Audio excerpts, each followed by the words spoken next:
Zorgamazoo, Chapter 9. A Wendigo Beast. The creature, it seemed, was heaping of curls, its tresses the color of luminous pearls. "Leave me alone!" cried the mountain of hair. "You leave me alone, or I'll eat you! I swear! I'll simmer your blood, I'll pickle your legs, your eyeballs, I'll fry them like Mexican eggs." Well, now, such violence, such ominous threats, let me tell you, good reader, it gives me the sweats. Threats such as these, if they ever persist, they should not be ignored or simply dismissed. For example, if someone approached you one day, some hairy and menacing monster, let's say, supposing this monster came over and said, "Pardon me, would you mind if I boiled up your head?" Well, first you should scream, and then you should run, because boiling one's head, well, it isn't much fun. So perhaps you'd assume that Katrina Cottrell would run away screaming and yelling as well.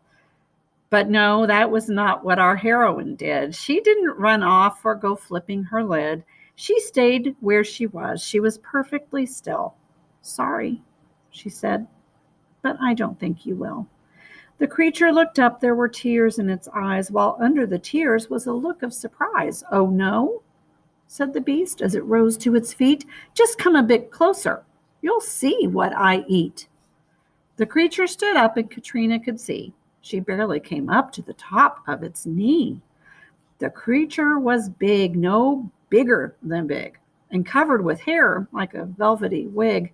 It had sinewy arms and a generous shape resembling some sort of unusual ape.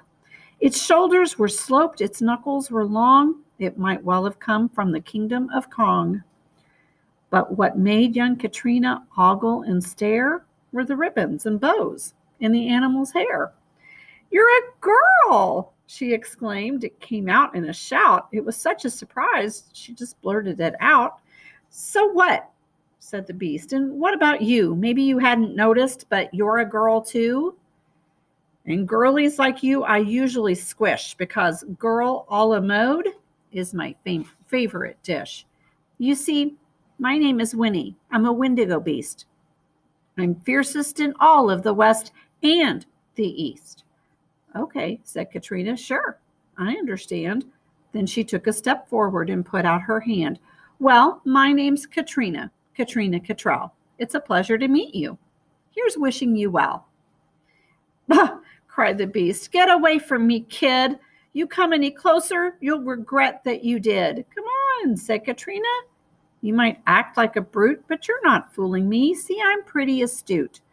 You're not really so vicious, not really so bad. Any nitwit could tell. You're just kind of sad."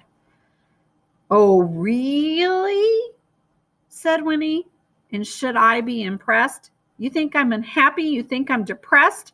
That I lie around weeping all day and all night? Well, listen here, missy. You're perfectly right."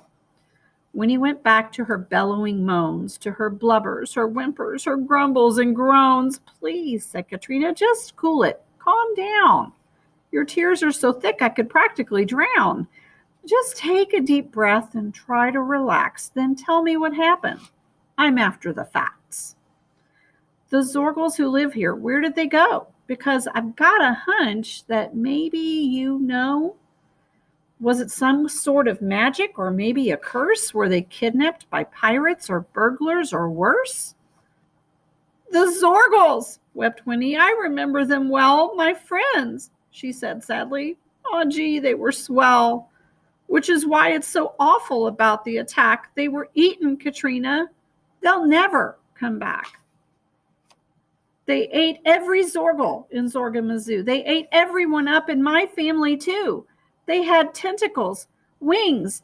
They had terrible claws, and they'll eat us up, too, with their slobbery jaws." Before Winnie could finish, before she could try, she stopped because something went crackle nearby. "They're back!" Winnie sniffled. "We're done for. We're doomed. We'll be eaten, Katrina, devoured, consumed."